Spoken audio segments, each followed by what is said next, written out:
মানুষের সাথে কখনো অভদ্র আচরণ করবেন না। হিন্দু হোক, বুদ্ধ হোক, খ্রিস্টান হোক, মানুষকে মানুষের সম্মান দেবেন। কোন রিক্সাওয়ালা সুইপারের সাথে কখনো তুই তুকারি করবেন না। ভালো বংশের পোলাপাইন কখনো মানুষের সাথে বেয়াদবি করেন। এটা হলে কি হবে?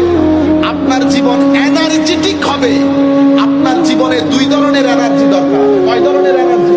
দুই ধরনের। দুনিয়া যদি এখানে থাকেন, এখানে কিছু জিনিস তো আপনার দরকার হবে।